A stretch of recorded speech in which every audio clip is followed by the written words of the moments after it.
Hello, and welcome to the Resume Ready podcast.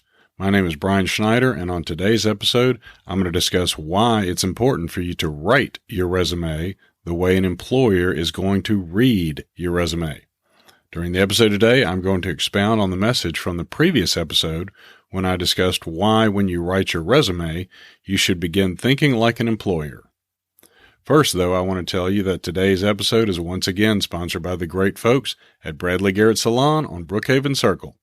If you've been listening to my podcast, then you know that getting my hair cut is one of my all-time favorite things to do. When I'm at the salon, I feel relaxed, comfortable, and they do a great job of making me feel special.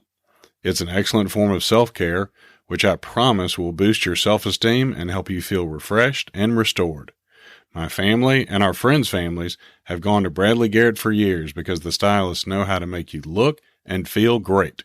I highly encourage you to check out Bradley Garrett Salon on Brookhaven Circle. Now on to the podcast. Write your resume the way an employer reads a resume.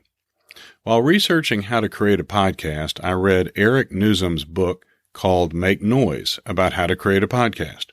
One suggestion Eric mentions in the book to help people create a more engaging podcast is to record the podcast in the way your audience listens to the podcast. It's a small nuance, but can be helpful to give perspective to your podcast project. Along the same lines, in addition to changing your paradigm so you begin thinking like an employer who is making the hiring decisions, it's going to be helpful to write your resume the way an employer reads a resume.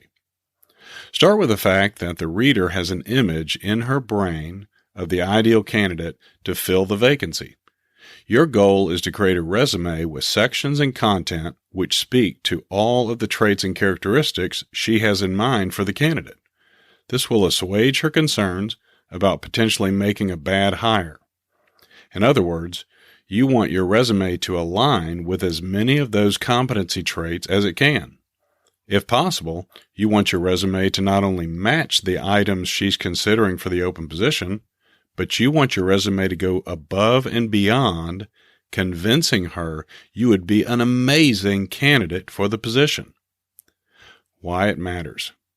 It's important to write your resume the way an employer is going to read your resume so your message can be more aligned with the reader's image of an ideal candidate, thereby helping to close the gap between what's expected from someone in the posted position and your ability to perform well in that role.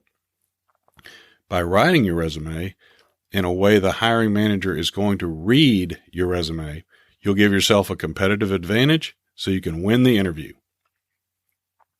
Hey everyone, thanks for listening. For more information on the topics covered in today's episode and many others, please check out the articles on my LinkedIn profile, a link to which can be found in the show notes.